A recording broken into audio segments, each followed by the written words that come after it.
Então, Nízia, tudo isso para te agradecer assim, muito, né, em nome do Departamento de História, em nome do Centro de Ciências Sociais, em nome da PUC Rio, né, você ter aceitado esse convite para nós é uma honra, né, um prazer e uma honra enorme tê-la aqui conosco. E para que eu possa passar rapidamente para você a palavra, eu só queria falar talvez alguma coisa muito óbvia, mas eu acho que eu não posso deixar de falar, que o significado da sua presença maior ainda, além da questão toda celebrativa, né, que como o padre Josafá lembrou, da questão dos nossos 80 anos da PUC, dos 120 anos da Fiocruz, a gente está vivendo tempos muito difíceis, né? Todos nós, em que a gente está enfrentando aí muitas incertezas, muitos medos, muitas angústias relacionadas à pandemia, num contexto também político nacional, internacional, bastante complicado, eu diria muitas vezes dramático.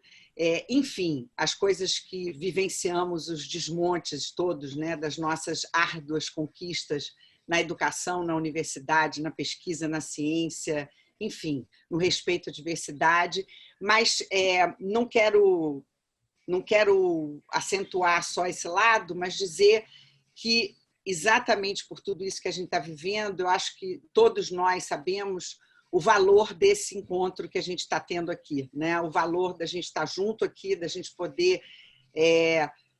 como esses encontros ganham, né, a importância e significado, como esses espaços de troca, de produção de pensamento, de produção de conhecimento, são cada vez mais, enfim, eu diria, vitais, né, para todos nós. Então, a professora Nízia, ela obviamente dispensa apresentações, mas eu vou rapidamente fazer uma apresentação formal, né? A professora Nízia é mestra em ciência política, doutora em sociologia pelo IUPERJ, pelo antigo IUPERJ, hoje IUPERJ IESP, né, da UERJ. Atualmente, ela é presidente da Fundação Oswaldo Cruz, né? Foi vice-presidente de Ensino, Informação e Comunicação da Fiocruz entre 2011 e 2016, coordenou também um trabalho importantíssimo em colaboração com a Ângela Alonso, o Grupo de Trabalho de Pensamento Social no Brasil, da ANPOX, né, durante alguns anos, foi diretora da editora da Fiocruz, né, também de 2006 a 2011, além, obviamente, ela é bolsista de produtividade do CNPq, ela é pesquisadora, né, da Fundação Oswaldo Cruz, coordena a rede Zika de Ciências Sociais da Fiocruz e Ciências Sociais da Fiocruz, e, bom, participa eu não vou ficar falando do longo currículo, participa de muitos programas e redes internacionais, fazendo essa conexão da história da ciência, a história da saúde, e é uma pesquisadora, né, que todos nós admiramos mais do que tudo, é uma grande pesquisadora, né, sempre na área de história da ciência, da saúde, ciência social, pensamento social brasileiro, né, tem uma importância enorme nesse campo, e, enfim, história das ideias, a gente partilha também uma certa paixão pelo sertão, né, Nízia, é muito antiga. E é isso, eu encerro aqui já essa minha longa apresentação e passo a palavra para você, dizendo que a gente vai ter mais ou menos 1 hora de conferência e depois nós vamos abrir para perguntas. Peço a vocês que as perguntas serão feitas pelo chat, por escrito, então quem quiser fazer alguma pergunta, escreve no chat, o professor Marcelo Jasmin vai estar me ajudando aqui, recolhendo as perguntas, e ao final ele vai passar as perguntas para a Nízia e ela responderá. Então, muito obrigada, Nízia, mais uma vez, e passo para você a palavra. Obrigada, Maísa, por essa apresentação com tantas ideias importantes e tão generosa na apresentação que fez sobre mim. Cumprimento novamente ao padre Josafá, aos amigos aqui presentes, Marcelo, a querida Margarida, a querida Guida, aos demais professores e amigos, colegas da casa, aos estudantes. É uma honra também ter o colega, amigo e ex-ministro da Saúde, Temporão, conosco. tudo isso só aumenta a minha responsabilidade, né? Mas eu quero, nesse momento inicial, comentar com vocês o quanto é difícil abordar esse tema, que tem merecido tantos artigos, tantos debates, tantas discussões, né, que está presente no nosso cotidiano de uma forma total, pela presença dessa pandemia, pelo seu impacto não apenas sanitário, mas social, econômico, e eu diria também de uma forma muito acentuada pelo seu impacto na nossa vida pessoal, com perdas de pessoas queridas, o que traz uma dificuldade maior para que possamos abordar com distanciamento, com análise crítica, algo que está envolvido em sentimentos de medo, de perda, de luto, como vem ocorrendo com essa pandemia. Então, antes de iniciar, eu quero deixar registrada a minha solidariedade a todos que perderam entes queridos durante essa pandemia e mencionar o meu orientador de mestrado, uma pessoa muito especial na minha formação, Luiz Antônio Machado da Silva, que foi aluno da PUC, ele fez a graduação nesta importantíssima casa de conhecimento, nesse espaço tão importante na construção de tantas áreas do conhecimento, em programas sociais, como disse o padre Josafá, a importância de estarmos juntos em muitos programas, a Fiocruz e a PUC. Então, eu quero fazer esse registro inicial porque é uma das dimensões mais difíceis com as quais temos lidado no curso dessa pandemia. Farei, então, a minha apresentação e quero também, antes de começar, reforçar a importância que tem para mim de estar na PUC nesse momento, nessa aula inaugural, buscando refletir com vocês. Só um minutinho, para fazer isso direito. Assim. Agora sim. Buscando refletir com vocês. Só um minutinho. Não, pode. Buscando refletir com vocês sobre como, né, uma pandemia que está em curso pode ser vista também do ponto de vista da história, das ciências sociais, o papel de historiadores, de sociólogos, né, de antropólogos, mas principalmente, dada a minha formação, os estudos na história, nas ciências sociais, como podem contribuir para uma reflexão sobre esse tempo, sobre esse tema da pandemia, um grande desafio contemporâneo. Esse título, a Covid-19 e o século XXI, é muito inspirado também na ideia da demarcação do século XXI a partir desse evento dramático, né? Outros historiadores já comentaram, como foi o caso de Lilia Schwartz, que o Eric Hobsbawm provavelmente colocaria a pandemia da Covid-19 como um grande marco do século XXI. Então, foi um pouco da reflexão sobre as epidemias e sobre esta pandemia em particular, fazer como um ponto de observação sobre várias questões contemporâneas e, ao mesmo tempo, e o subtítulo ficou incompleto, mas eu mantive assim, a imaginação histórica frente aos desafios contemporâneos, né? Como que o colocar em perspectiva histórica esta pandemia pode nos ajudar nesta compreensão. E aí uso imaginação histórica no sentido atribuído pelo sociólogo Wright Mills como uma condição para a interpretação da sociedade, né? A possibilidade de nos deslocarmos do nosso cotidiano, colocando numa perspectiva do tempo, do processo social. Né? Ele falava de duas alteridades, a imaginação histórica e a imaginação antropológica, né? A segunda nos referindo a diferentes sociedades, a diferentes culturas, né, a esse deslocamento. Então, são dois fenômenos de alteridade, um em tempo, o outro em relação a diferentes culturas, que, a seu ver seriam fundamentais para o desafio da compreensão sociológica sobre os processos, né, vividos numa sociedade. E é nesse sentido que eu tomei de empréstimo essa ideia de uma imaginação histórica e da sua importância nesse momento. Eu vou partir de uma frase que eu considerei assim, muito emblemática e o contexto em que ela foi dita, e vou explicar por quê. As epidemias são tão certas como a morte e os impostos. Essa frase ela foi proferida numa palestra de Richard Krause. Richard Krause foi diretor de um dos institutos do NIH, dos Institutos de Saúde norte-americanos, e ele proferiu essa frase num contexto de discussão do impacto da então recente constatação da epidemia de AIDS. E, ao proferi-la, ele faz um jogo de palavras de Benjamin Franklin, que dizia que na vida a única coisa certa são a morte e os impostos.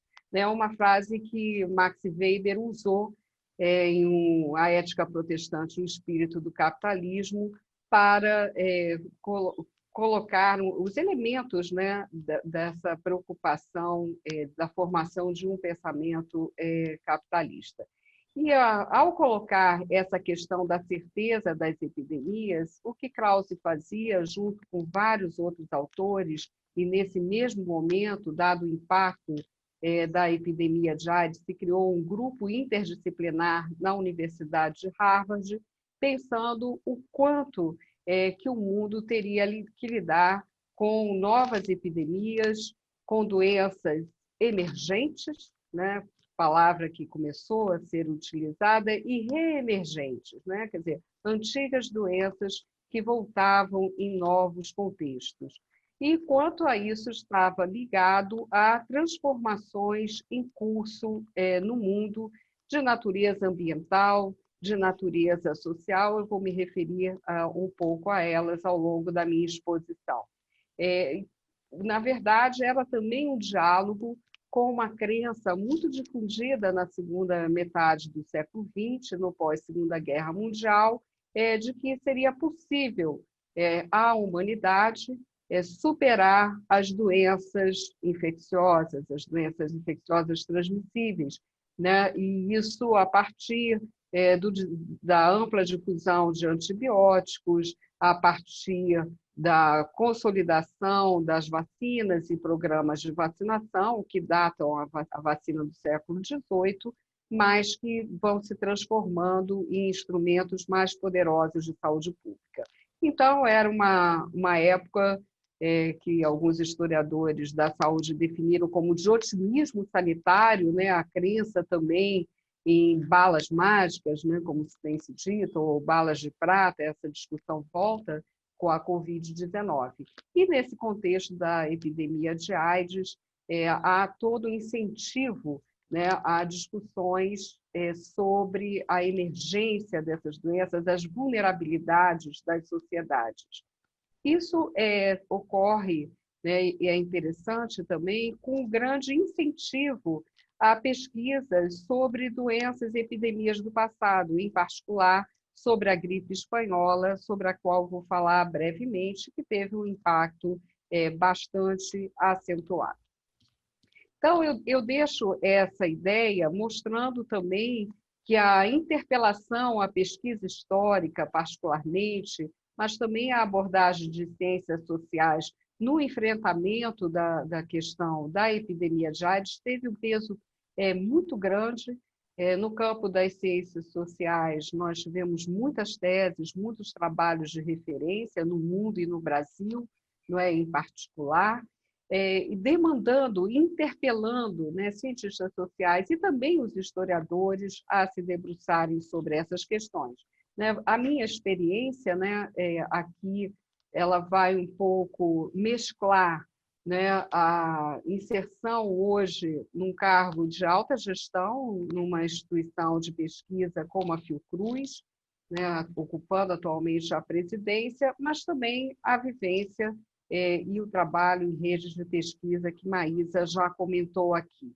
Né? Aliás, Maísa, eu quero fazer também um agradecimento por sair um pouco do olho do furacão, e aulas como essa também são uma oportunidade de fazermos e compartilharmos essa reflexão.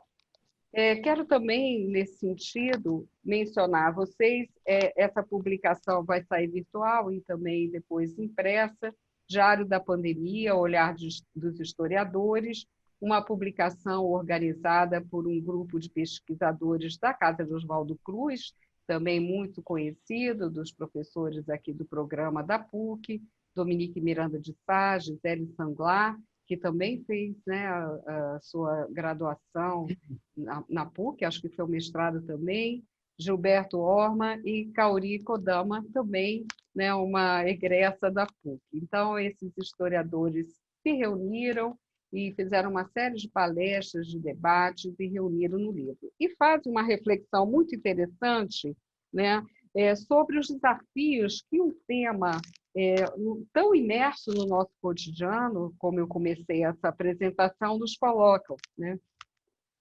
Colocando as controvérsias do ponto de vista da história e entre os historiadores. Como sabemos, não é um tema muito aceito entre os historiadores a ideia de que nós possamos, diante de um problema contemporâneo de grande impacto, como uma pandemia, retirarmos lições da história, né? Ao pensar no tema de lições da história também, eu me lembrei de um texto seminal que saiu na revista Estudos Históricos da FGV, do CPDOC, de autoria de um colega de um amigo muito querido nosso, Ricardo Benzaquem, Ronda Noturna, onde ele fazia exatamente essa discussão, não exatamente sobre os usos da história, mas de como as visões da história se construíram no tempo, demarcando uma profunda reflexão sobre a imaginação histórica, né, como eu pretendo, de alguma forma, fazer aqui. Bem, no que se refere à pandemia, mais especificamente, é interessante mencionar que essa controvérsia tem sido muito intensa, né? Recentemente, no workshop sobre Apocalipse, Then and Now, que é When History Has No Lessons, né? um texto publicado pelos historiadores Guillaume e Lachenal e Gaetano Tomás, eles eles refutam a possibilidade de olharmos para essas epidemias e pandemias do passado para discutirmos programas de ação no tempo presente, né? Então, essa é uma posição bastante forte na história. Ainda que eu considere que não é o caso de pensarmos esse recurso à história para termos marcos exemplares de fracassos, de sucessos, ou mesmo de predições do futuro, eu reforço o argumento de que a imaginação histórica ela tem um papel muito importante para a análise da situação contemporânea, da qual a pandemia é um grande marco, mas não isolado, como eu vou procurar conversar aqui, né? Quer dizer, eu acho que a pandemia está relacionada também a um conjunto de fatores que envolvem questões ambientais, questões sociais. Ela é, ao mesmo tempo, um fenômeno biológico, um fenômeno social, e a imaginação histórica e uma perspectiva, né, que considere a história, inclusive de outras epidemias, pode nos ajudar a alargar esta visão e também a agir, né? No meu caso, que, como eu disse, né, como Maísa falou, estou no olho do furacão, também iluminar um pouco essas possibilidades de ação. Essa é a posição de historiadores, como o historiador israelense Yuval Harari, né, muito difundido atualmente entre nós, com muitas publicações, que faz uma consideração muito importante, afirmando que a atual crise contemporânea não é apenas sanitária, mas é, sobretudo, uma crise social, uma crise de confiança, confiança nas autoridades públicas, na ciência e na cooperação internacional. Então, a partir da sua reflexão e a de outros historiadores e também de muitos cientistas sociais, colocam essa pandemia como um ponto de observação fundamental para pensarmos o ritmo atual do fenômeno conhecido como globalização, né? Alguns autores chegam a falar de uma globalização da doença, de degradação ambiental, das relações entre o mundo humano e dos animais não humanos, né? Que desafios hoje se colocam para a humanidade. Eu vou voltar a esse tipo de discussão ao final da minha apresentação, mas eu gostaria, então, de introduzir essas ideias de que há controvérsias entre os historiadores, não é um tema fácil, eu não parto da ideia de lições aprendidas com a história, mas sim desta visão de colocar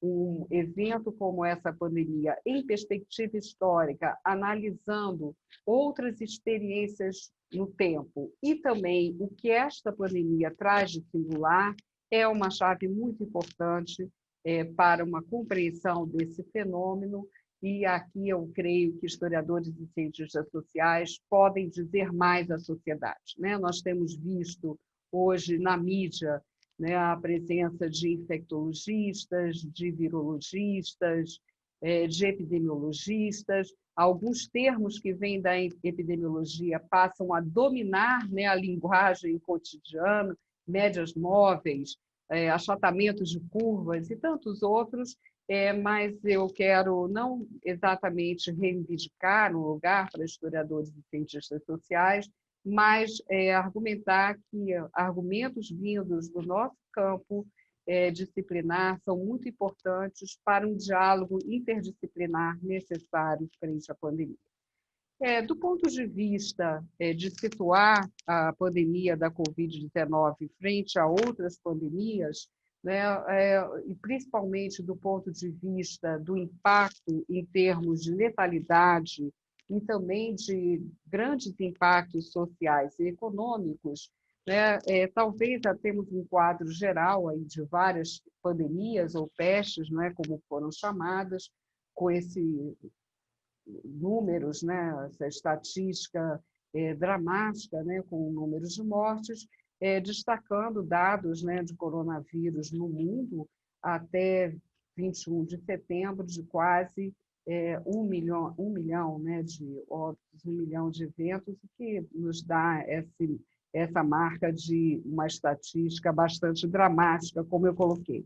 Mas uma reflexão importante se faz, particularmente em relação àquela pandemia que foi uma das mais discutidas por historiadores europeus, que é a epidemia da peste bubônica, ou peste negra, como ficou conhecida, que teve um impacto marcante no século XIV, particularmente entre os anos de 1347 e 1351.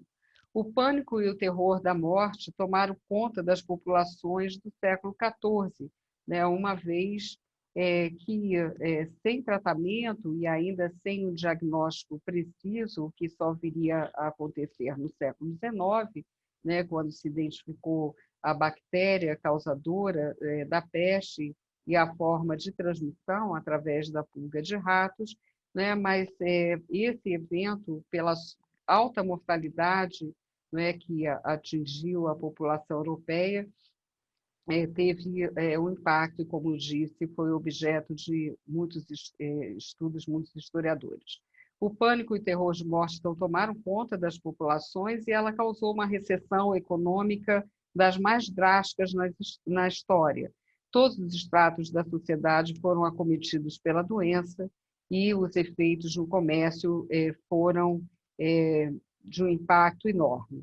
Em curto prazo também ela gerou uma fome generalizada e revoltas camponesas como efeitos importantes da doença, mostrando, mais uma vez, a relação entre epidemias e outros eventos na história.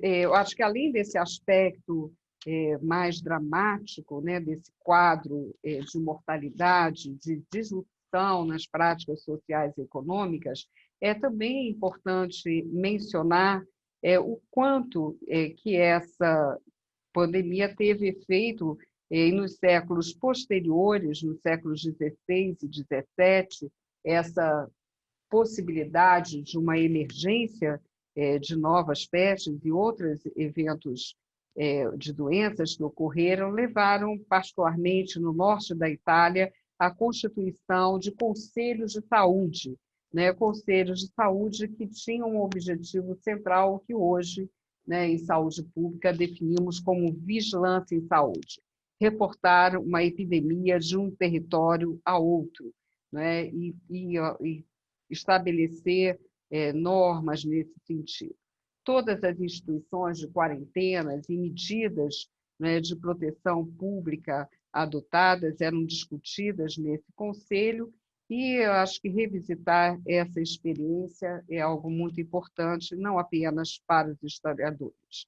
Foi também a chegada da peste bubônica no Brasil na virada do século XIX para XX, a partir do Porto de Santos, e os riscos da sua disseminação no país, que levaram à criação do Instituto Soroterápico Federal, atual Fundação Oswaldo Cruz, e do Instituto Butantan, em São Paulo. Então, nós vemos também a própria impacto das epidemias e dos seus efeitos econômicos, né, principalmente pensando a questão dos portos, uma economia exportadora, né, como a brasileira no início do século XX, essas duas instituições que hoje permanecem, né, como as principais instituições de pesquisa e de produção de vacinas, não é, de soros, no caso do Butantan, de diagnósticos, né? E aqui, depois eu retomarei isso brevemente, eu acho que também uma importância dessa perspectiva histórica é o peso de instituições, principalmente instituições científicas, que no nosso Brasil, no nosso país, apesar de uma história mais longa da história da ciência, mas instituições com esse impacto de respostas sociais, nós podemos afirmar, como fez a historiadora Nancy Stephens, em livros sobre a gênese da ciência no Brasil, esse grande impacto da ciência sobre a sociedade com esse marco no início do século XX. Então, acho esses temas intricados, eles estão aí presentes na nossa história. Essa discussão que eu farei aqui, ela tem como base um conceito muito importante de Norbert Elias, que é o conceito de interdependência social, e como que em tempos de epidemias, de pandemia, essa interdependência se mostra de uma maneira bastante intensa. A interdependência em tempos de Covid-19 foi objeto de um artigo curto, mas muito interessante.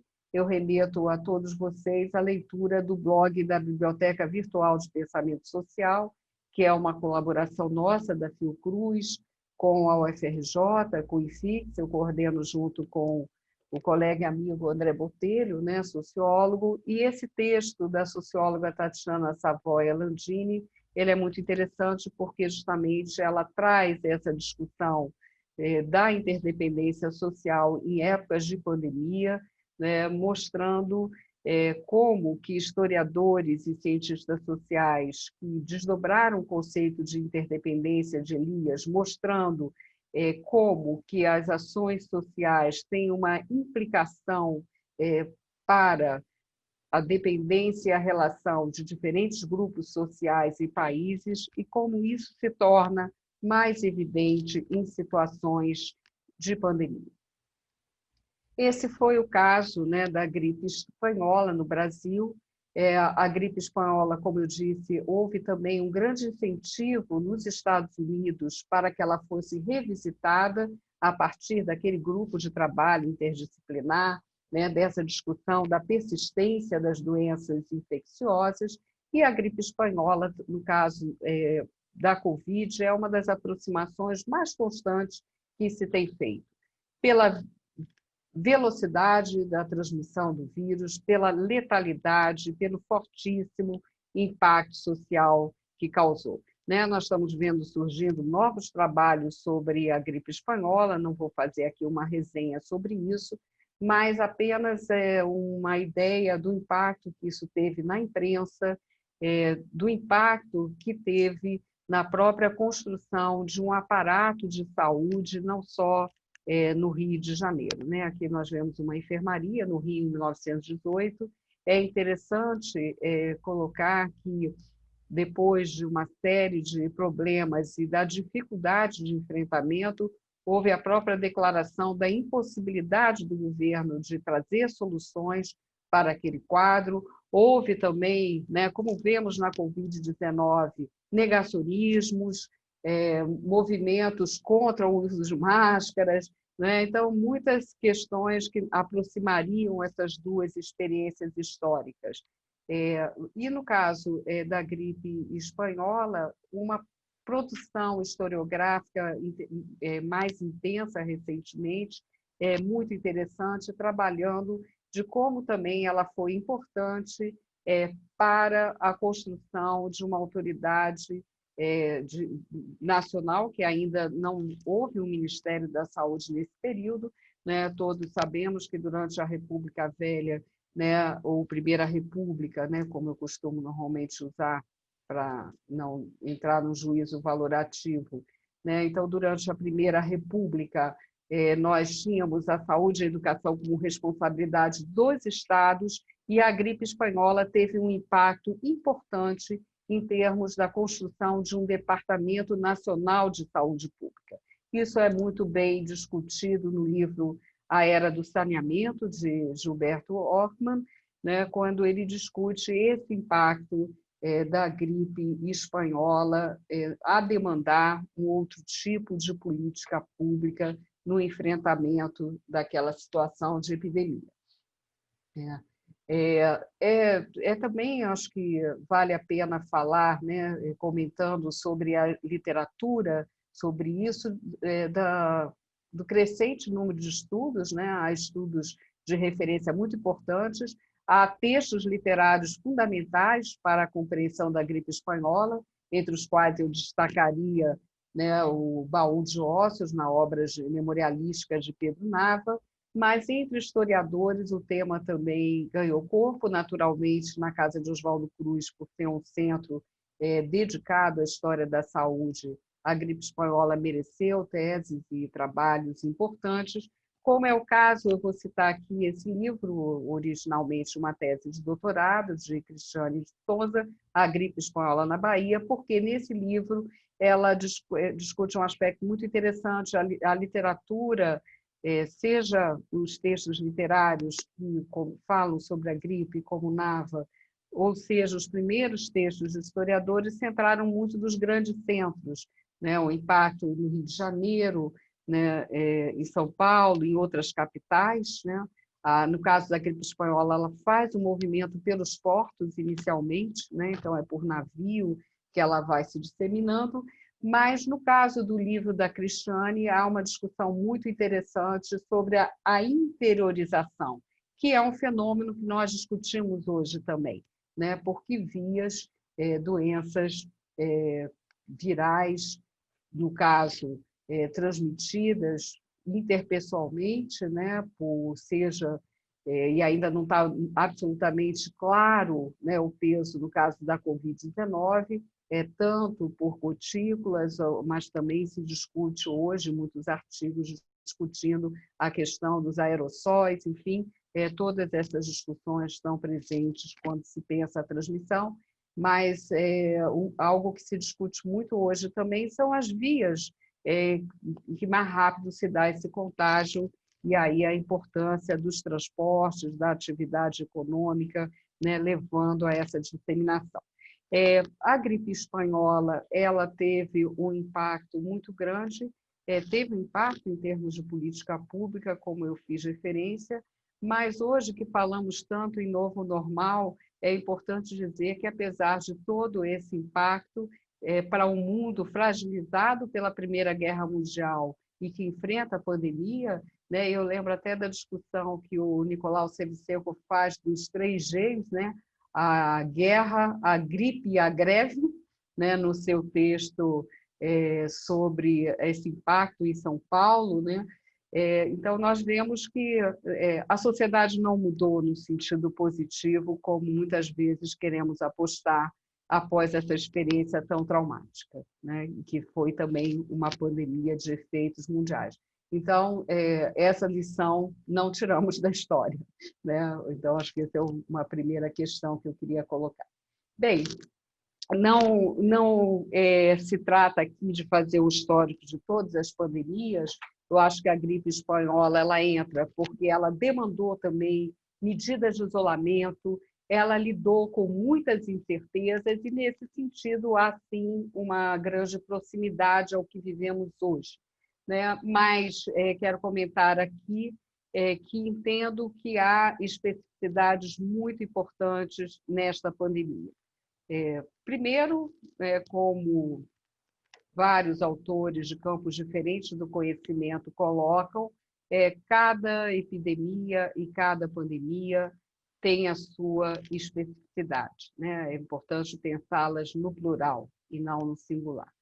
Ao mesmo tempo, né, nós estamos diante de um vírus desconhecido, né, que fez essa passagem, né? É um coronavírus, então é uma família de vírus já conhecida, muitos que causam resfriados leves, mas temos que investigar, né? E acho que programas de pesquisa em todas as áreas do conhecimento, na virologia, na imunologia, na epidemiologia, enfim, são imprescindíveis nesse momento, porque há ainda muitas dúvidas, há muitas controvérsias, né, no campo científico e no campo político, então é fundamental termos esse reconhecimento. Há uma marca de incerteza muito forte, né?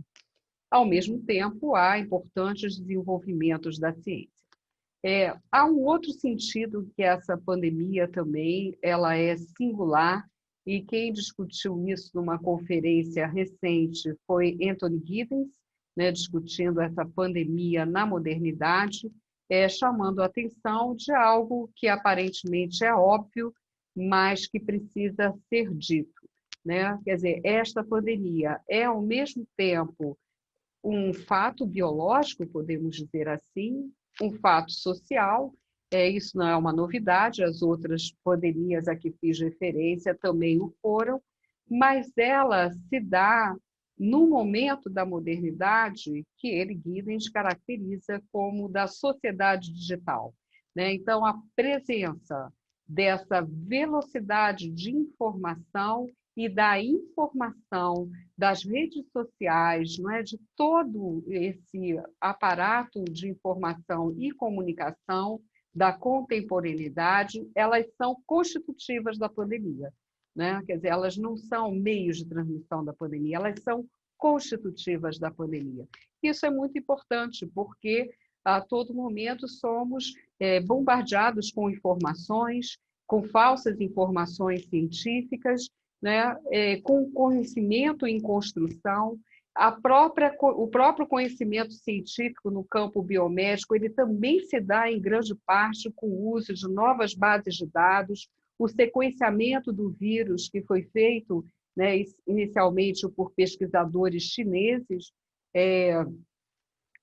também dado de uma forma mais rápida, da mesma maneira que as plataformas de vacina. Não existe mais vacina, né, pensada ou produzida num desenvolvimento, vou usar com liberdade de expressão, mais artesanal, por assim dizer, né, no seu desenvolvimento científico. Nós temos grandes plataformas para o desenvolvimento dessas vacinas e, em parte, isso explica a aceleração contemporânea diante de outras experiências históricas, né? Então, acho que esse é o quadro geral para a segunda parte do que vou apresentar aqui, já me detendo mais na experiência contemporânea, sem perder de vista essa imaginação histórica que fiz referência. E aqui eu acho que nós estamos diante de questões bastante complexas para pensar a especificidade da Covid-19, né, causada pelo vírus SARS-CoV-2. Primeiro, acho que é muito importante, né, e aqui tendo um ex-ministro da Saúde temporão presente, que foi não só um formulador, mas um gestor público, né, no enfrentamento de epidemias, é importante dizer que há um elemento totalmente inesperado nessa pandemia, sem dúvida, né, há muitas surpresas, o agravamento dos casos, o que primeiro se viu principalmente na pneumonia grave causada, mas hoje se sabe que as várias outras manifestações clínicas graves que acometem uma parte das pessoas infectadas, não é? Isso é, de fato, extremamente desafiador e, nesse sentido, uma novidade. Mas, ao mesmo tempo, ao longo de praticamente 20 anos, né, estou me referindo aqui à primeira epidemia provocada também por um coronavírus, né, o SARS, que é a referência é a síndrome respiratória aguda, né, que teve início em 2002, foram doenças que não se caracterizaram como pandemia, como foi o caso de Ebola, como foi o caso de MERS, né, que era a síndrome vinda do Oriente Médio, mas que já levantavam um sinal de alerta sobre essa possibilidade. Na verdade, e isso foi recentemente discutido no livro de Richard Horton, que é o editor da revista Lancet, em 2016 houve um importante trabalho com simulação de cenários da saúde pública no mundo e simulação de possíveis novas epidemias provocadas por vírus, particularmente por coronavírus. Isso em 2016. Né? Quer dizer, então, nós estamos diante da questão por que as sociedades, por que o mundo não poderia estar mais preparado diante de uma pandemia como vivemos agora. E de como esse tema certamente vai se tornar um tema da agenda permanente em nível internacional e também em nível nacional. Né? Então, essa é uma primeira questão. É inusitado, é uma surpresa, porém não tanto. Né? Esse é o argumento de vários pesquisadores em várias áreas do conhecimento e é uma provocação importante para pensarmos as ações no presente e as ações no futuro. Mais do que nunca, temas como risco, vulnerabilidade, resiliência, né, estão colocados no vocabulário da sociedade e estarão cada vez mais colocados, a meu ver, a partir dessa experiência. No campo das ciências sociais, já no final dos anos 90, né, Ulrich Beck já colocava a ideia de uma sociedade do risco. Né? E aí é interessante, porque o risco é importante nós pensarmos que ele implica uma avaliação, um cálculo, né, uma previsão. Né? Então, cada vez mais esses elementos de previsibilidade, né, de estar trabalhando com essa noção de risco, vão estar colocados como temas que aproximam muitas vezes a área da saúde da área de segurança. Isso não é uma tendência recente, isso é muito forte na experiência norte-americana, por exemplo, e acho que a nós também cabe valorizar essa dimensão da saúde coletiva, da saúde pública, nesse enfrentamento com todas as questões que vêm juntas. Né? No enfrentamento dessa pandemia, portanto, nós lidamos com vulnerabilidades do conhecimento, né? Como eu disse, uma doença nova que ainda tem muitas perguntas sem respostas, econômicas e sociais. Né?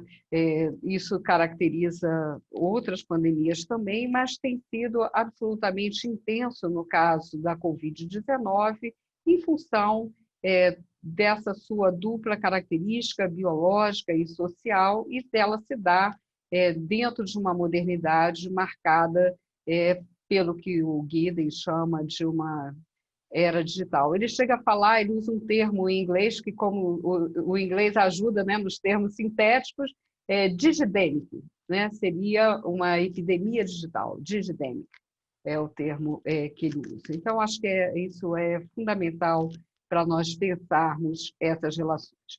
Do ponto de vista do enfrentamento da pandemia, também a resposta foi bastante diferenciada, bastante controversa. Nesse momento, a ONU está reunida, né, e um dos temas principais é o enfrentamento à pandemia. Esse enfrentamento deve partir de três pilares principais: o conhecimento científico, naturalmente, os sistemas de saúde, a sua resiliência e, como parte também do sistema científico, mas que eu quero dar um destaque, a questão dos dados, né? Quer dizer, os sistemas de dados, as bases de dados, a sua confiabilidade, a possibilidade do seu uso. É interessante nós pensarmos que a desigualdade social, como em outras situações de epidemias e mesmo de pandemias, faz cobrar seu preço de uma maneira muito intensa. Daí todas as discussões, já desde o início, quando foi pela OMS reconhecida a pandemia, e desde antes mesmo, desde janeiro, o grande número de textos e preocupações no Brasil como um dos países mais desiguais do mundo, né? Como é que seria a resposta à pandemia, com todas essas medidas não farmacológicas preconizadas de isolamento, de higiene, né? Num país com déficit de saneamento, né, e com várias outras questões ambientais, sociais e econômicas colocadas. Mas é importante chamar a atenção que, além desses três pilares que eu coloquei, há um quarto muito importante, que é de uma política pública assertiva e no tempo certo de resposta, né? E isso, quer dizer, a resposta certa no tempo, ela foi fundamental na diferenciação dos países. Isso requer aí uma variável política fundamental, que é a coordenação desses esforços pela Autoridade Nacional de Saúde, que varia de acordo com os regimes políticos dos países. De forma exemplar, eu colocaria o caso do Reino Unido, né, que tem um sistema universal de saúde, fruto, né, uma conquista dos trabalhadores no contexto da pós-Segunda Guerra Mundial, que, no contexto do Reino Unido, é considerado um grande patrimônio. Nós lembramos que nas Olimpíadas, né, nós vimos a faixa NHS, né, e aqui no Brasil, nós da saúde coletiva ficamos sempre desejosos de uma faixa defendendo o nosso sistema universal de saúde também, nesses grandes eventos esportivos. E, no entanto, a primeira resposta do Reino Unido não foi das medidas de contenção, seja o de isolamento, seja o de lockdown. Ao contrário, né, houve uma grande demora de tomada de decisões nesse sentido, que só ocorreram depois, tanto das publicações do Imperial College, mas mesmo do próprio adoecimento do primeiro-ministro, né, como um evento que vai mostrando, né, como essa vulnerabilidade e essa interdependência, né, que já fiz referência, se manifestam. Né? Então, acho que não basta ter um sistema de saúde potente, porque também, pelas características da doença, ela requereu uma disponibilidade de UTIs, de leitos de terapia intensiva, em grande número, né? E isso resultou num impacto muito grande para os sistemas de saúde e foi muito discutido na preparação para a pandemia, no caso do Ministério da Saúde no Brasil. Né? Isso se tornou um tema constante na mídia, todos acompanharam. Então, essa questão da resposta baseada na ciência e dando uma orientação de saúde pública, eu destaco como uma coisa fundamental. As diferenças entre os países, portanto, não têm só a ver com a sua base científica, né? E vimos, por exemplo, no caso dos Estados Unidos da América, dados tão negativos como temos acompanhado. e também aprofunda a marca da desigualdade. A interdependência não significa que a doença pode atingir a todos, naturalmente, mas atingirá de forma desigual, né? E os exemplos, inclusive o recente estudo da Universidade de Pelotas, demonstrando as diferenças do ponto de vista não só de contágio, mas de letalidade no Brasil, mostram muito bem o lugar das desigualdades sociais. No caso do Brasil, e aí eu falo assim de como que as categorias epidemiológicas elas precisam ir sendo revistas, né, nas dimensões de cada sociedade. No caso do Brasil, por exemplo, desde cedo, né, desde a experiência chinesa, se viu quanto a população idosa era atingida de uma maneira mais grave, né, a constatação científica a esse respeito. Também é o que vimos no caso de países europeus, como Itália, Espanha, com aqueles, principalmente na Itália, né, aquele quadro dramático que nós vimos, mas esse fator não é absoluto, né? E quando se pensa em outros fatores de risco, em comorbidade, é muito importante olharmos para a realidade, não é, de cada país. E um dado, né, sobre o Brasil, que vem da Pesquisa Nacional de Saúde, né, uma pesquisa realizada pelo IBGE com participação da Fundação Oswaldo Cruz e de outras universidades, 1/3 da população adulta no Brasil, que é a população acima de 18 anos, apresenta, né, segundo dados dessa pesquisa publicada em abril de 2020, pelo menos um fator de risco para a Covid. Seja a obesidade, que tem se revelado um fator importantíssimo, sejam problemas como diabetes, problemas cardiovasculares, problemas respiratórios diversos. Então, acho que esse dado é um dado assim, muito importante, ainda que, como tem sido foco de muitas publicações científicas, ainda há muito o que se explicar em relação à resposta imunológica, né? Os imunologistas estão debruçados sobre essa resposta e também os clínicos, né, que com a experiência da abordagem da doença têm repensado esses protocolos, né? A própria ideia, né, que se tinha de só buscar uma atenção especializada quando houvesse sintomas como falta de ar, isso tudo vem sendo revisto e tem tido naturalmente um impacto, felizmente, na redução da mortalidade com intervenções mais precoces. No caso da Fiocruz, né, nós não vou falar de todas as nossas ações, mas como importante instituição de ciência, como já foi colocado aqui, nós estamos dedicados a várias ações que podem ser consultadas nesse observatório Covid-19, Informação para Ação. Né, como eu falei, eu acho que as bases de dados, os sistemas de dados, cada vez têm uma importância maior, não só na pesquisa em saúde, e nesse observatório nós temos desde cenários epidemiológicos aos impactos sociais da pandemia, a medidas de controle e serviços de saúde e qualidade do cuidado e segurança, né? Este mês foi, no dia 17, comemorado o Dia Internacional de Segurança do Paciente. Esse é um grande tema no caso da Covid, como também a segurança dos profissionais de saúde, né, que foram vítimas importantes no curso dessa pandemia, e essas informações também vocês podem ter nesse portal. No nosso caso, como instituição, nós estamos também em diferentes frentes que vão desde os sistemas de informação, e vocês veem na mídia também muitos dados, né, que vêm desse nosso trabalho, além dos produzidos em universidades, né? A ciência brasileira tem dado uma resposta importante, né? Quero frisar isso, no enfrentamento da Covid, e também no desenvolvimento de produtos, né? De produtos e insumos importantes de saúde, como é o caso dos testes diagnósticos, né? Também com uma produção realizada na nossa instituição.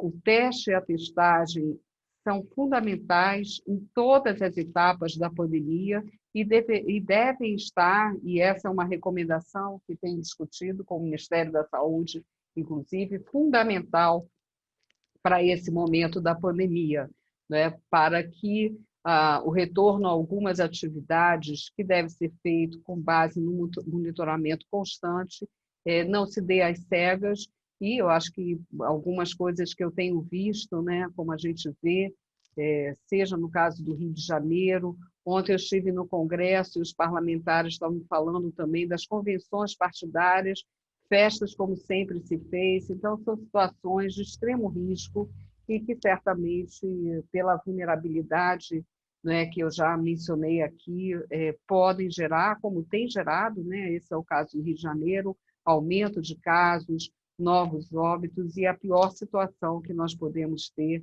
é ficar, né, nessa verdadeira montanha-russa. Então, eu creio que essas ações serão fundamentais nesse momento. E uma ação também muito importante em relação a populações em situação de vulnerabilidade. Nós temos tido ações muito importantes junto a lideranças, junto a movimentos sociais, também junto ao setor empresarial, que tem tido algumas iniciativas importantes, como Todos pela Saúde. E eu quero aqui destacar também a colaboração com a PUC, a que fiz referência particularmente com o Departamento de Sociologia, numa rede de instituições, para buscarmos juntos com essas lideranças, né? Esse com é muito importante, porque não é uma política de modo algum tem que ser junto essa construção, feita não só em relação a favelas e periferias, mas também a outros grupos vulneráveis. No caso do nosso país, o sistema prisional merece uma atenção especial, as populações indígenas, né, como já tem sido objeto de muitas discussões. Então, acho que é um conjunto de ações que certamente são importantes, que têm dado respostas, mas que são insuficientes e não há como substituir um papel de coordenação a nível nacional, e é fundamental que ele seja exercido nas fases posteriores da pandemia, né? Mas eu tenho dito que há alguns enfrentamentos importantes, né? A história recente é importante também porque foi a partir de uma base científica e tecnológica existente que nós, da Fiocruz, por exemplo, fizemos o acordo com a farmacêutica AstraZeneca para a produção e também para o desenvolvimento autônomo através da transferência de tecnologia. Isso tem uma história, né, no sistema de saúde.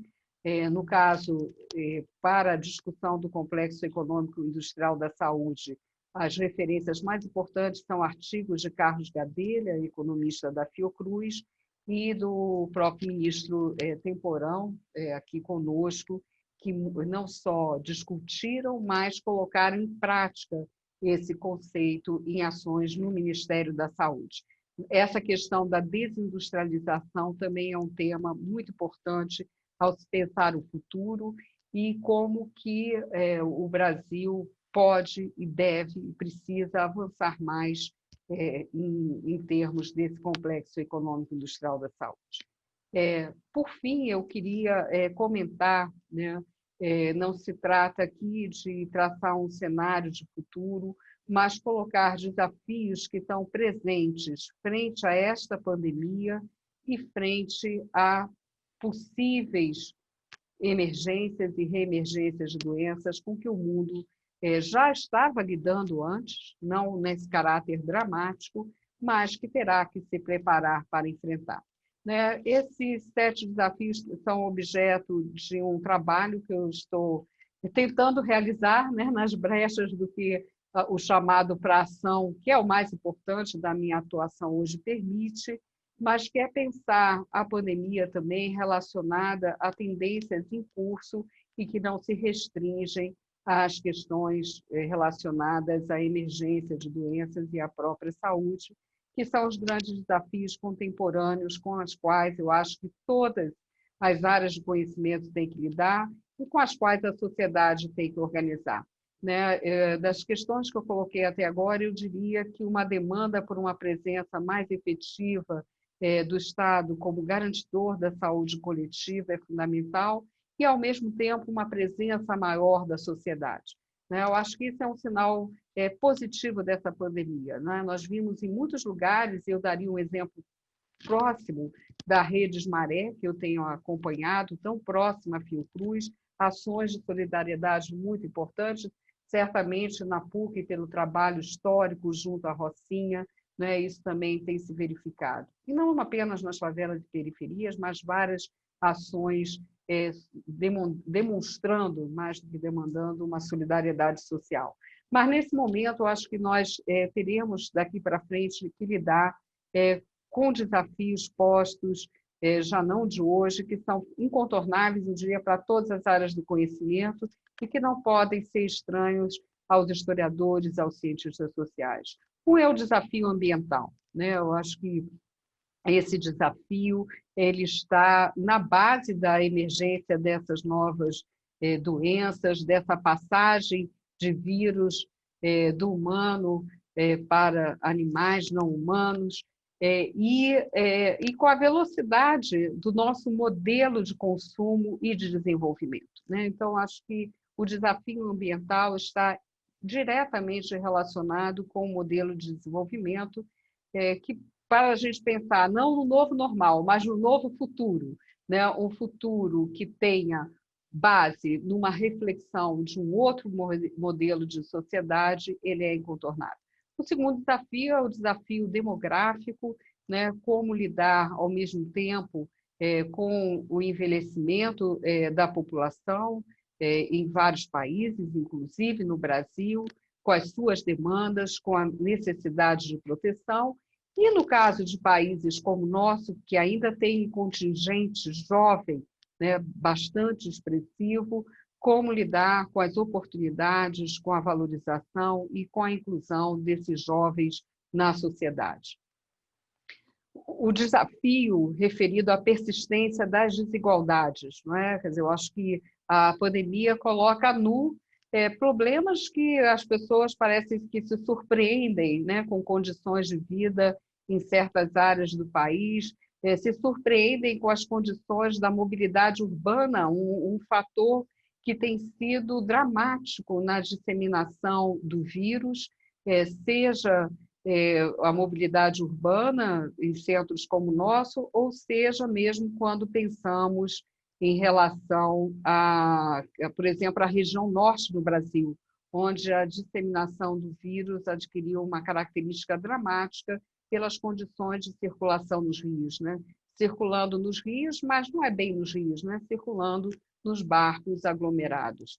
Os desafios referidos à biotecnologia, né? Então, acho que para um país como o nosso, o desenvolvimento da biotecnologia, os investimentos nesse sentido são fundamentais em todas as áreas do conhecimento, mas esse foco na biotecnologia que já está levando ao aprofundamento também das desigualdades, né? Hoje falamos de medicina de precisão, com base nesse conhecimento, e se não houver uma visão de saúde pública, de saúde coletiva, tanto a biotecnologia pode ser um recurso positivo para as sociedades, como pode ser um fator de agravamento dessas desigualdades. Os desafios referidos às novas tecnologias de informação e comunicação, elas não podem mais ser vistas como meios, como simples tecnologias, mas elas passaram a constituir de uma maneira central o que é a sociedade hoje, né? Como eu falei recentemente. Um sexto desafio relacionado a mudanças no mundo do trabalho, né? Eu acho que também essas tendências que estavam em curso ligadas à precarização do trabalho, elas se acentuam. Não falo aqui de home office, porque home office não necessariamente é trabalho precário, mas falo de grandes transformações que certamente a pandemia vai acentuar, né? Bom, nós estamos aqui no ambiente virtual, muitas questões vão se colocar aqui, mas do ponto de vista das relações de trabalho, ainda não sabemos o impacto, né, efetivo que terá essa pandemia, mas sabemos que vivemos hoje, né, em todos os países, de uma forma muito acentuada no nosso país, esse fenômeno que vem sendo chamado de uberização, requerendo novas formas de proteção social, e considero esse um desafio muito importante. Por fim, não menos importante, os desafios relacionados à crise da democracia, né? Uma crise que já vinha em curso, que tem a ver com a sociedade digital, que tem a ver com o modelo de capitalismo que nós temos hoje no mundo, mas que certamente terá desafios maiores a partir da pandemia, do ponto de vista da vigilância, do ponto de vista do controle das ações, da mobilidade, né? Então, acho que a questão democrática ela está na ordem do dia, do ponto de vista da transparência de informações, mas, sobretudo, da construção de agendas públicas de desenvolvimento que levem em conta, de uma maneira ativa, esse protagonismo da sociedade e suas formas de representação, né? A crise da democracia, ela também é uma crise dos formatos clássicos de representação, tal como estudamos na teoria política, né? Os partidos políticos, né? Os sindicatos também, já que falamos do mundo do trabalho, que são, a meu ver, ainda presentes e que são instrumentos a serem fortalecidos, mas que certamente terão que ser repensados na sua relação. Portanto, né, a título não de uma conclusão, mas de podermos iniciar um debate, eu gostaria de colocar que não necessariamente, infelizmente, não necessariamente aprendemos lições com a história. Não se trata de uma opção, né, de historiadores de ciências sociais, mas se trata de uma constatação, né, de como nossas sociedades lidam com eventos dramáticos, como são as pandemias, né? Eles geram impactos, mas não necessariamente aperfeiçoamentos, né, se nós pensarmos nesses termos. Por isso, eu acho importante, como disse, pensarmos em um novo futuro, não no novo normal, né? Pensarmos conjuntamente numa agenda que reúna as diferentes áreas de conhecimento, que reúna instâncias democráticas para pensarmos, a partir de uma experiência tão dramática, nossas prioridades, nossas formas de resiliência e de como enfrentar, né, uma sociedade e um mundo em que o risco parece cada vez mais presente. Então, são essas reflexões que eu gostaria de compartilhar com vocês. Elas são reflexões não tão sistemáticas quanto eu gostaria, elas estão em curso, né, à medida em que, ao mesmo tempo, eu também estou agindo tanto quanto possível a partir de uma instituição tão importante como a Fiocruz no enfrentamento dessa grave crise que vivemos. Quero agradecer muito a vocês e fico, então, à disposição para o debate. Nossa, Nízia, foi muito bom. Quero te agradecer imensamente, né? Foi uma belíssima conferência. Já vi aqui várias reações no chat e é isso, né? Para nós, acho que você trouxe você conseguiu, em meio a tudo isso, trazer uma reflexão muito próxima, né, das nossas indagações, das nossas questões. Eu vou fazer o seguinte, eu teria algumas perguntas, mas eu acho que já tem muitas perguntas no chat. Então, Nízia, eu vou passar para o Marcelo, ele já está com algumas, já organizou aí um bloco e a gente está por aqui. Vai lá, Marcelo. Só um minutinho que eu estou aumentando aqui o tamanho da letra, porque mesmo com óculos fica difícil. Nízia, acho que nós podíamos fazer um bloco de 3 perguntas, talvez? Tá bem, né? Tá ótimo. Então, olha, primeiro eu quero dizer que tem aqui, depois nós podemos passar o chat para você, tem um conjunto muito amplo de agradecimentos e de elogios a você, sua palestra, né? Depois nós podemos passar aqui para você, para não ficar lendo todos, também agradecimentos ao departamento, né? Vamos lá. Primeiro, eu não vou poder deixar de dizer, porque essa pergunta veio só para mim, não era uma pergunta, era, na verdade, um comentário pela presença do ministro. O comentário dizia, bom, alguns de nós pensávamos que éramos felizes, ou sabíamos disso, e agora parece que muito mais gente pensava que nós éramos felizes também naquela época, no Ministério da Saúde. Mas as perguntas dizem o seguinte. Primeiro, a professora Margarida de Souza Neves, né, que está também agradecendo. Agradeço a Anísia não só pela presença hoje aqui, mas a presença na arena pública, sempre competente, serena e definida pela especificidade do seu lugar acadêmico. Orgulho de você. Acho que todos fazemos mais. E a pergunta da Guida vem. A Covid-19 evidencia uma constante na história do Brasil. A lógica excludente e o escândalo da desigualdade. Você fez referência a isso. Ela evidenciaria outras constantes da nossa história, tais como a dependência externa, a fragilidade da construção da cidadania e o patriarcalismo, entre outras? Conhecer e explicitar essas constantes pode ser uma contribuição para a construção da cidadania? Uma segunda pergunta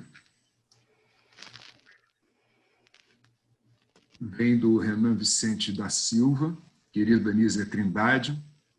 Na sua opinião, já estamos vivendo um período pós-pandemia, como observamos no comportamento coletivo das pessoas? Isso decorre da crise social de confiança nas instituições científicas e a narrativa ideológica do novo normal no nosso cotidiano? E ele deixa aqui ser um afetuoso abraços, com SUS no final. E uma terceira questão, que vem da Lucilene Fraga. Nísia, obrigado por sua sempre impecável apresentação.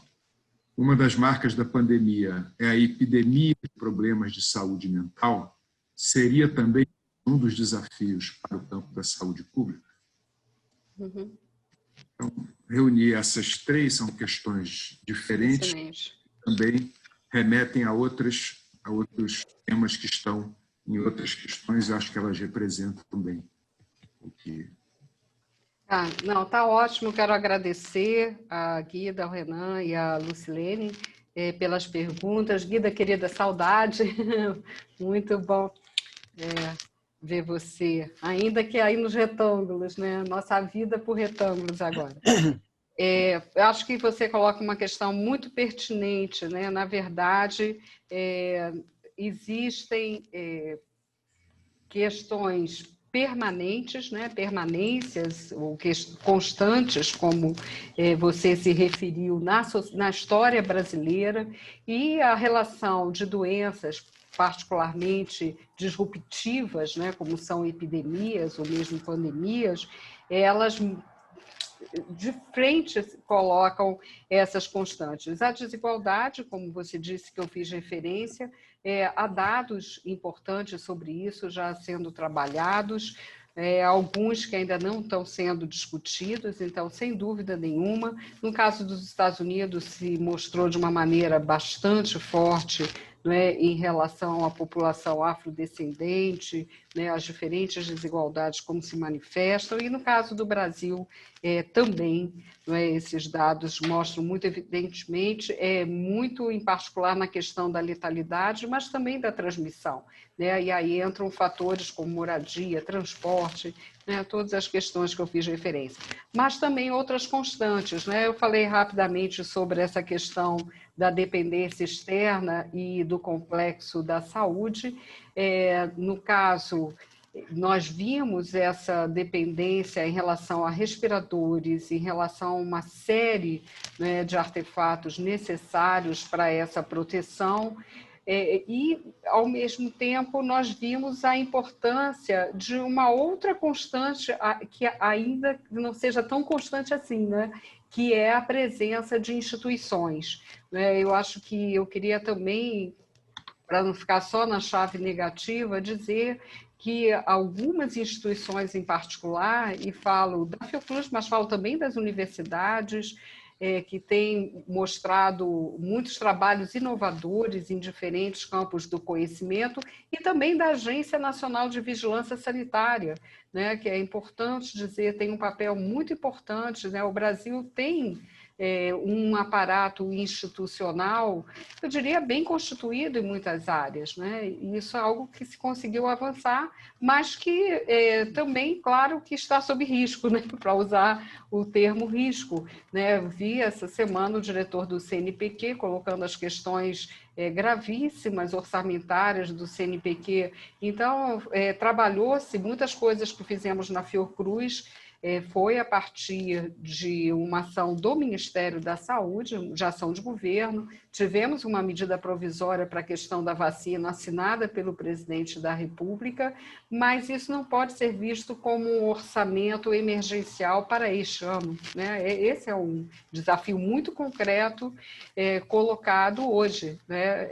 As ações relacionadas à saúde, né, a ciência, a educação, elas vão merecer uma atenção nesse momento. Eu acho que a interlocução com o Congresso Nacional também é fundamental nesse momento, né, em que se coloca a questão da crise econômica, do teto de gastos, enfim, uma série de constrangimentos que vão tornar muito difícil as ações, não só as ações institucionais, mas as políticas públicas e a atuação do nosso Sistema Único de Saúde, que foi um dos elementos importantíssimos, né? E continua a ser, né?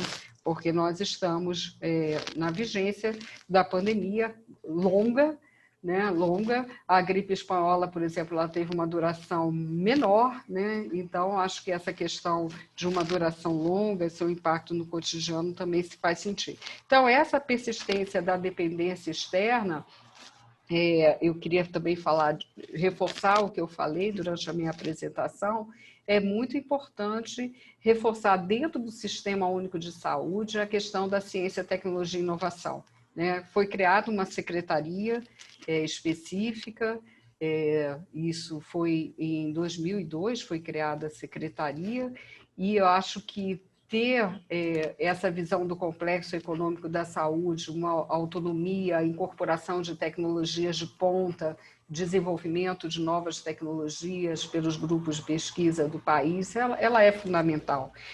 Se nós não tivéssemos um laboratório de produção de vacinas na Fiocruz, Biomanguinhos, só restaria, e se não existisse também o Butantan, né, e outras instituições, só restaria a aquisição das vacinas, né, e que não serão suficientes. Aí depois eu vou responder essa questão da vacina, vou comentar na resposta pós-pandemia. Então, sem dúvida, e acho que essas persistências falam muito, sim, à nossa cidadania. Mas eu creio que um trabalho aí no campo das ciências sociais importante a partir dessa experiência da pandemia é pensar as redes de solidariedade que se formaram em novas bases, né? Seja a partir de movimentos sociais, seja a partir de organizações, relações diferenciadas com o setor privado, como eu coloquei. Eu acho que isso é um trabalho próprio do campo das ciências sociais para avaliar isso. Por exemplo, eu vi, no caso da Rede Maré, que eu fiz referência, mas vi também isso em Manguinhos, toda uma organização da população usando rádio comunitário, passando informação, buscando aparatos para isolamento das pessoas, telemedicina, né? Parece uma coisa tão distante das realidades mais pobres, mas acionando aparatos de telemedicina para facilitar as consultas. Então, acho que também houve um movimento muito virtuoso e muito importante, que é claro que não substitui uma política pública a nível nacional, né? São experiências importantes, são necessárias, mas eu acho que a própria articulação dessa dimensão nacional com o local é algo que a gente vai ter que aprender, tem muito que aprender com essa experiência agora. Em relação à questão da pós-pandemia, bom, e a cidadania, eu acho que eu queria colocar também toda uma dimensão que ainda teremos que avaliar, né? que é a questão clássica da saúde coletiva, liberdade individual, responsabilidade coletiva, né, que eu acho que são questões muito importantes colocadas nesse momento. Mas reforçando sempre essa visão do fortalecimento da democracia, eu acho que tem que estar na prioridade.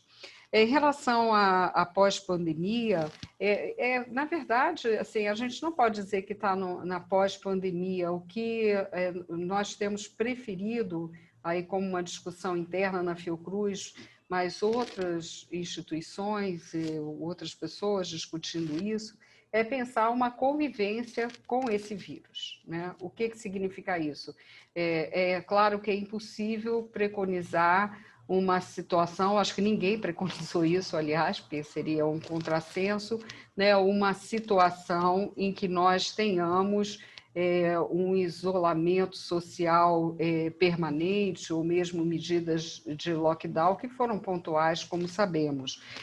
Mas nós teremos que ter essa atenção especial, nós teremos que ter assim, um protocolo muito claro, né, de como conviver com esse vírus, porque, segundo alguns estudos mais recentes e dos melhores epidemiologistas que eu conheço, mesmo com uma vacina eficaz e segura, a ideia é que pelo menos durante 2 anos, no mínimo, né, nós teremos ainda uma circulação intensa desse vírus. Claro, muitas pessoas já podem ter anticorpos, há toda a discussão sobre o tempo de proteção, não vou entrar nessas questões aqui, né? Como eu disse, há muitas perguntas científicas a serem desenvolvidas, há terapêuticas sendo desenvolvidas, uma muito promissora com o uso de soro, né? O Brasil, a partir do trabalho dos hemocentros e de algumas universidades, tem desenvolvido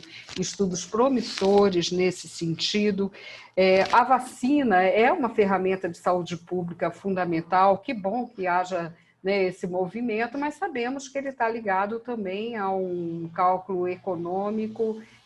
Hoje a vacina, principalmente diante de uma realidade de vacinar bilhões de pessoas, imagina, né, se cada vez mais a vacina deixou de estar associada, né, à questão de doenças negligenciadas e cada vez mais ela se torna, né, um item de alto valor de mercado. Então, daí essa corrida toda, daí a importância da decisão da Assembleia Mundial de Saúde, que em tempos de pandemia as vacinas e medicamentos não poderiam ser objeto de lucro, mas o quanto isso é respeitado, nós estamos vendo na prática, né, como isso ocorre. Foi esse entendimento que balizou, por exemplo, o nosso acordo com a AstraZeneca, né? Então, toda a parte econômica, que eu não vou entrar aqui, partiu desse princípio. Mas, enfim, mesmo com uma vacina, é isso que eu quero dizer, não sabemos ainda uma vacina eficaz e segura, que eu acredito que chegaremos lá, né? Acredito que chegaremos lá, há indicações para isso, mas há incertezas, vacina não é bala mágica, já falei de bala mágica aqui, outras medidas serão importantes. Então, eu não considero equivocado falar de uma pós-pandemia. Eu acho que, na verdade, nós temos que pensar numa convivência com a possibilidade dessa doença, desse vírus, e todo o seu impacto, que não é só sanitário, não é só econômico, não é só social, bom, é tudo isso junto, e aí volta a questão da Lucilene, há um impacto muito expressivo do ponto de vista da saúde mental. Né? Eu estou aqui na Fiocruz Brasília, que é um grupo coordenando um trabalho bem importante com a Organização Pan-Americana de Saúde para a saúde mental nesses tempos, inclusive com propostas também de uso de ferramentas de comunicação, de telesaúde, de telemedicina para acolhimento a pessoas em situação de sofrimento. Né? Eles têm um trabalho assim, bem interessante. Ainda não sabemos o impacto dessa situação, que além, sabemos, nem todos, né, praticaram, alguns não puderam praticar, não é? muitos praticarem agora estão saindo, digamos, do isolamento pleno para a festa, o que é uma loucura, né? Então, acho que é um momento de termos cuidados, né? Cuidados individuais, cuidados coletivos e de estarmos promovendo essa compreensão. Acho que isso é muito importante. Também não adianta nós falarmos, não, as pessoas vão ficar... vai ser já disseram que eu defendi um lockdown por 2 anos, imagina, né? Eu nunca defendi isso. O que eu falei, certamente, é essa avaliação dos epidemiologistas mais sérios, que eu conheço, estudiosos, em cenários com uma prospecção, aí, uma projeção de 2 anos possíveis, né, de uma circulação mais intensa desse vírus. Nada disso é uma matemática absoluta, porque a pandemia é um fenômeno social, né? É claro, está ligado ao transporte, né? Nesse caso aéreo, depois fluvial, terrestre, como eu falei aqui, está ligado à dinâmica social, está ligado à dinâmica econômica, né? Mas tem um vírus, né? Tem um vírus que, como o elemento, o fator de provocação, né, da doença. Então, acho que é uma realidade complexa e tem que ser tratada como tal, e acho que dessa forma, e acho que a questão da saúde mental tem sim que ser uma importantíssima preocupação. Eu sei que há algumas pesquisas nessa área, seja com profissionais da saúde mental, seja a partir de cientistas sociais, eu acho que vai ser muito importante não só acompanhar os desdobramentos, mas ter políticas públicas adequadas para isso, né? A questão dos idosos, em particular, é preocupante, porque nós estávamos vivendo, não de uma maneira total, uma mudança no padrão de sociabilidade da população idosa, né? Sobretudo nas mulheres, tem pesquisas sobre isso, e, na verdade, você ter uma ruptura como essa, nessas condições de lazer, de convívio social, é algo muito dramático também, que não pode ser menosprezado, né? Então, acho que é algo que vai ter que ser bastante trabalhado. Obrigada. Umas 3 perguntas aqui. Na verdade, uma quarta que acabou de chegar também. Você deu conta, e acho que com esse bloco a gente poderia terminar, que nós já estamos aí quase 20 para 1. A primeira, na verdade, do Adriano Reis, na verdade, tem mais do que uma na mesma direção. Eu vou usar a pergunta dele, que eu acho que é mais abrangente do que foi proposto. Pergunta: uma similaridade infeliz entre o momento da gripe espanhola e do Covid-19 é o negacionismo e a acusação de uma espécie de ditadura da ciência. Isso mesmo no intervalo de um século. Como evitar a reincidência desse fenômeno futuramente? E há outras questões, bom, essa eu acho que contemplo sobre o movimento vacina em contexto de questionamento da autoridade científica. Uma outra pergunta vem do professor Marco Antônio Pamplona. Muito obrigado, Nízia, pela brilhante apresentação. Sempre uma honra tê-la conversando conosco. É uma pergunta: como lidar com as novas tecnologias de informação e comunicação, sobretudo as digitais, que praticamente hoje constroem, entre aspas, a sociedade atual, sem cerimônia, se sobrepõem ao real e, não raro, ocupam o seu lugar? Quais as maiores dificuldades que vocês têm para lidarem com essa contra-informações, por exemplo? Há uma quarta pergunta, agora uma terceira, virou a terceira, da Jussara Melo, sem houver tempo. Gostaria de que a professora se colocasse acerca da educação escolar como espaço de ação no enfrentamento dos desafios postos pela pandemia. Posso colocar uma quarta? Ela reúne aqui algumas preocupações minhas também. A lista de desafios que se apresentou são uma pauta de trabalho para a historiografia, como também para outras áreas do conhecimento. Em relação à historiografia, a tradição foi a da separação entre a humanidade e a natureza, fazendo da segunda, a natureza, um instrumento para a felicidade da primeira, a humanidade. Em tempos em que se fala de antropoceno, há como ignorar a inscrição dos seres humanos numa natureza que os ultrapassa em muito nas ciências humanas e sociais? Excelente. Acho que tá bom, né? Você fica Até quando que eu fico? Muitas horas, muitas horas. Não vou nem. As perguntas estão excelentes, não vou nem me arriscar a tentar respondê-las como um todo, mas eu acho que elas têm muitos.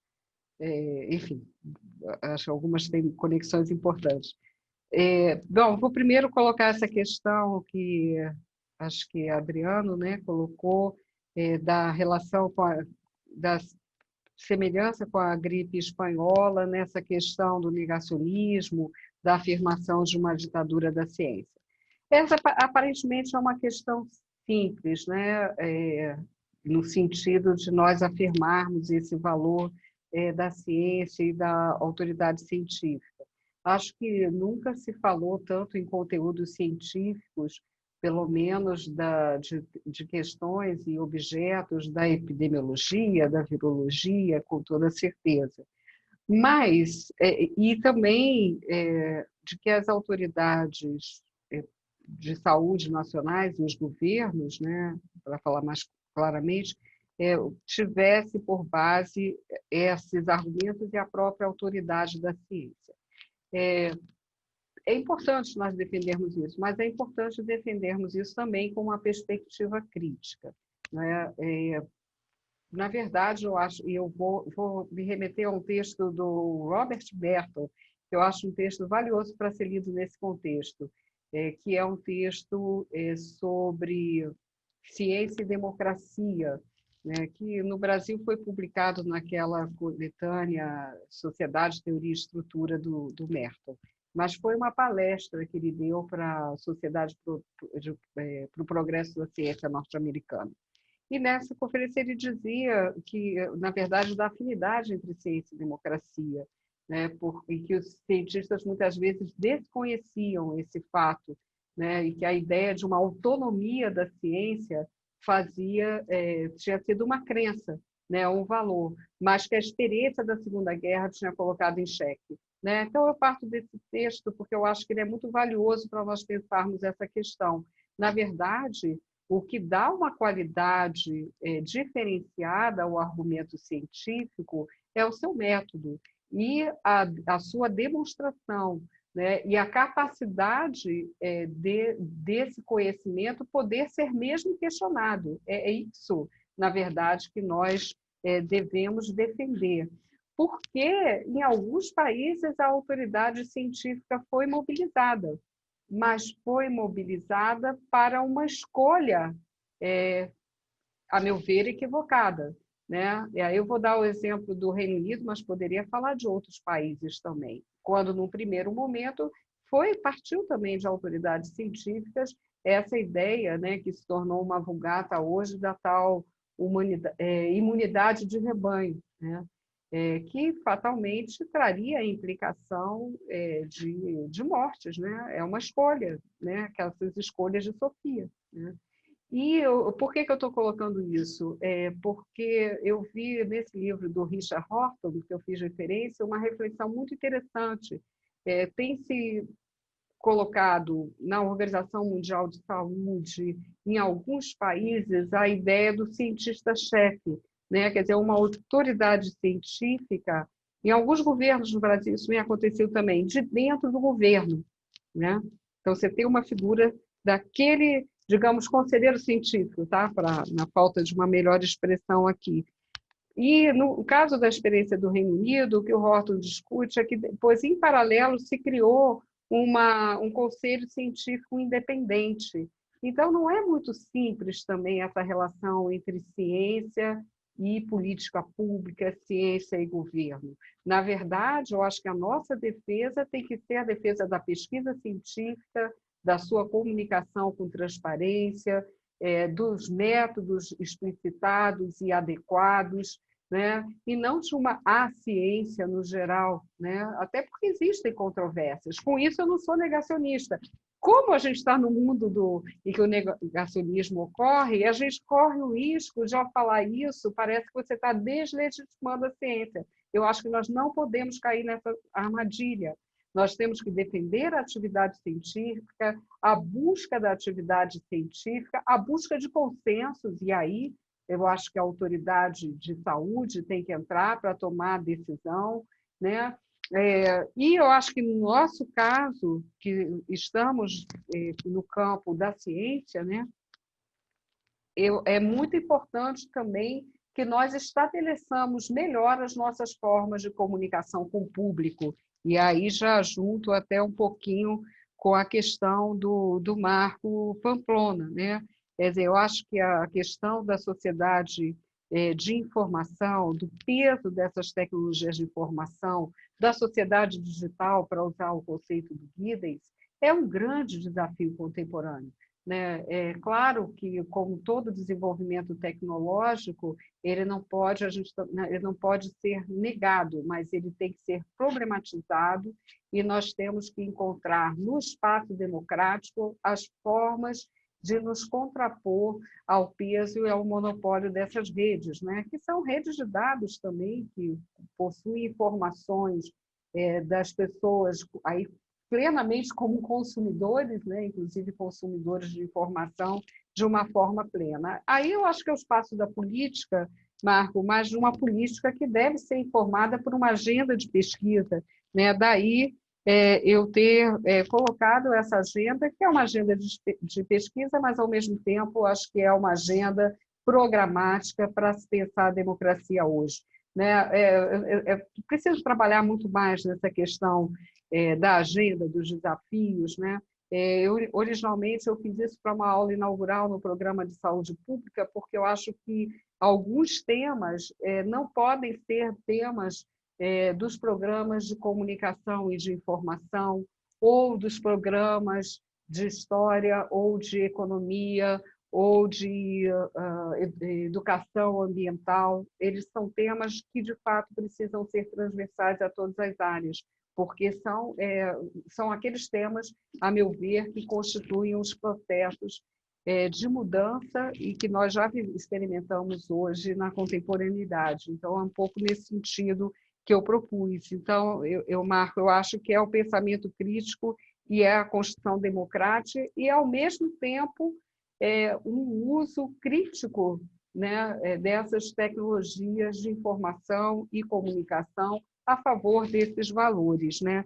No tempo que eu estou pensando essas coisas, então não teria uma resposta mais aprofundada, mas eu destaco como um tema de agenda. Eu acho que a gente não pode hoje passar ao largo dessas questões. Né? E muitas vezes os nossos programas mesmo, né? Aí eu falo dos programas, dos cursos, que eu mesma dou, né? Hoje eu já não estou tanto com atividade docente, não incorporam essas questões, como não incorporam os fenômenos de Big Data, né? Desses usos de grandes bases de dados, do seu impacto na vida hoje, e que são essenciais. No caso da saúde, dados, inclusive, de sequenciamento genético, pensando a tal medicina de precisão, que a gente tem até discutido como uma saúde pública de precisão, né, para pensar o acesso público a novas tecnologias numa base defensável. Eu acho que, por fim, eu acho que é uma pergunta, Marcelo, que eu acho que deveria até ser um seminário interdisciplinar, não é? Que essa questão da relação humanidade-natureza, como que a história se coloca diante disso, nós tão antropocêntricos, né? E, ao mesmo tempo, perdendo a nossa humanidade. Eu acho que é um pouco essa reflexão, ela é fundamental. E hoje eu vejo que muitos pensadores na história, não só aqueles dedicados ao campo da história ambiental, trazendo essa questão, na sociologia também, eu acho que é cada vez mais central. Eu lembro que o Eduardo Viveiro de Castro escreveu na sua, acho que foi sua palestra para a posse na Academia de Ciências, e depois numa entrevista, um texto muito oportuno sobre isso. Quer dizer, a questão da natureza é incontornável para pensarmos hoje as ciências humanas, né, e olharmos a questão da sociedade, a interação, né, a construção, né, também Bruno Latour, né, como um antropólogo que há tempos discute essas questões, reiterou esse ponto em entrevista recente. Eu não vejo como não construir uma agenda que promova uma visão que também não é tão recente, né? Mas que promova um tensionamento e coloque em novos termos essa relação. Eu tinha interesse em não conseguir fazer isso, mas eu abordei isso numa palestra também, nessas conferências de meio ambiente, né, uma que é um marco importante é a de 1973, que é a Conferência de Estocolmo, né, que começou a colocar essa questão de uma maneira mais clara, né, do ponto de vista de uma defesa da questão ambiental, de recolocar um debate antigo entre conservação, preservação.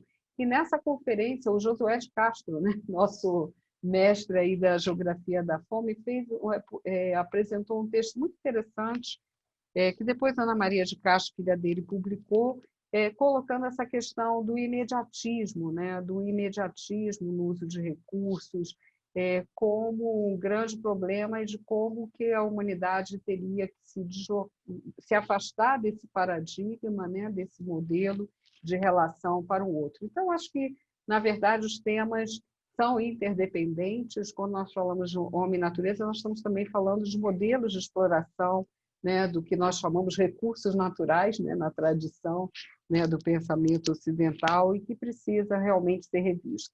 Na área de saúde, hoje, há um tema que é One Health, né, quer dizer, uma saúde única, porque as conexões são evidentes, né? Eu acho que trata-se também de uma visão mais ecológica sobre a experiência humana finita neste planeta, e que eu acho que desafia a todos nós como uma agenda intelectual, política e pessoal, né? Porque ela está... E a pandemia, eu acho que coloca isso de uma forma ainda mais aguda, né? Wuhan, na China, é um mercado e rapidamente isso se transforma, né, numa questão que abala o mundo, né? E que nos coloca a pensar, e eu acho que é esse o caminho para nós estarmos aí refletindo essas agendas. Então, Marcelo propõe objetivamente um seminário sobre isso. Contaremos com você. Pois é, né, Marcelo? Eu ia te dizer isso, Nízia, que tem muita gente no departamento interessado nisso. E acho que não só, né, na PUC. E eu Na acho casa também. eu acho que é uma grande ideia. Então, se você me permite, depois que passar um pouco esse momento mais delicado, a gente vai voltar a te puxar para essa atividade, tirar um pouco você do olho do furacão. Olha, Nízia, eu acho que, nossa, já quase uma hora, e eu acho que foi assim, eu agradeço imensamente, né, de novo, em nome do Departamento de História, em nome da PUC, né, do Centro de Ciências Sociais, da PUC como um todo, né? Acho que a presença aqui do nosso magnífico reitor diz tudo, né, da importância desse diálogo, da sua importância para nós, da importância do diálogo da universidade com vocês, com a ciência, com a Fiocruz. E então é isso, te agradecer muito, que eu sei, eu posso imaginar o quanto foi também um esforço enorme você encontrar esse tempo e essa disponível, e você, como disse a Guida, com essa sua serenidade, né? Você, nossa, teve uma conversa maravilhosa com a gente. Então, muito, muito obrigada. Eu vou aproveitar para agradecer também aqui publicamente ao apoio que eu tenho recebido, nós todos do CCAD, da PUC, da Luciana Varanda, que nos ajudou a organizar essa aula inaugural aí com tanto cuidado. Então, obrigado ao pessoal do CCAD, obrigado a Luciana Varanda, Mônica, ao CCS de novo. E, Nízia, um imenso agradecimento de coração. Espero que você continue sempre muito perto da gente, que isso é importante. Ah, tá? obrigada, querida. Obrigada mesmo. Obrigada, a obrigada. Depois para você a cópia, para você ficar guardada da conferência. Ah, ótimo, excelente. Obrigadíssima, gente. Um beijo muito grande. Como disse o Renan, um abra-SUS, que é ótimo, né, esse termo, um abra-SUS. O SUS nunca esteve também tão falado, né? E com todos os problemas que tem, mostrou a importância disso. São base científica, instituições, esse conhecimento que vem dos profissionais de saúde também, né? Que eu acho que isso são aspectos assim, importantes dessa história também. Então, a lição da história que a gente tem é essa construção, que pelo menos essa permanência e que precisa, de fato, ser defendida. Um abraço muito grande. Obrigada muito a vocês. Obrigada. Você tem um ótimo dia. Tchau. A gente se fala depois. Um beijo. Tá bom, beijo, querido. Gente, obrigada a todos. Obrigada. Obrigada, Marcelo, aí pela edição das perguntas. Obrigada, Marcelo. Obrigada aos alunos, professores, funcionários todos. Tá? Obrigada. Tchau.